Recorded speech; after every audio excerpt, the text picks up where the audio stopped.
একটা ড্রেস বানাতে সর্বোচ্চ 20 থেকে 25 দিন লেগে যায়। আজকে শুরু করলাম আরো একটা ব্লাউজ তৈরি করতে। এখন দেখা যাক এই ব্লাউজটা আমি কতদিনে তৈরি করতে পারি।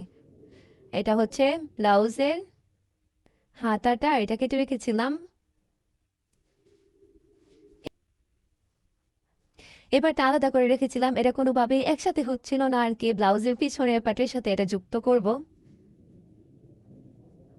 একসাথে যদি যুক্ত করতাম তাহলে হচ্ছিল না সাইজে, তাই এটা আলাদা করে নিয়েছি। এখানে জয়েন্ট করে দেব এভাবে সেলাই করে।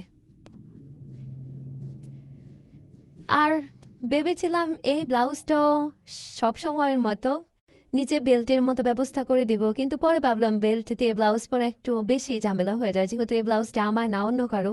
তাই এই ব্লাউজটার মধ্যে বোতামের ব্যবস্থাই করব, তাই এই দুটা রেখেছি বোতাম লাগানোর জন্য। আর এটা হচ্ছে সম্পূর্ণ ব্লাউজের ফলস। এটা অ্যাড করব যেন ব্লাউজটা একটু বেশি টেকসই হয়।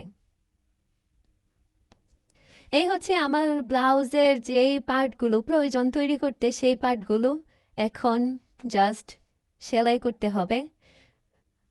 আর সেলাই করার পরে সম্পূর্ণ ব্লাউজটা সেলাই করার পরে কেমন হবে সেটা কবে নাগাদ দেখা হবে আমি নিজেও জানি না। হয়তোবা আজকেই শেষ হয়ে যেতে পারে, আর যদি আমার মুড একদমই খারাপ থাকে হয়তোবা 1 মাস লাগতেও পারে। এই হচ্ছে অবস্থা।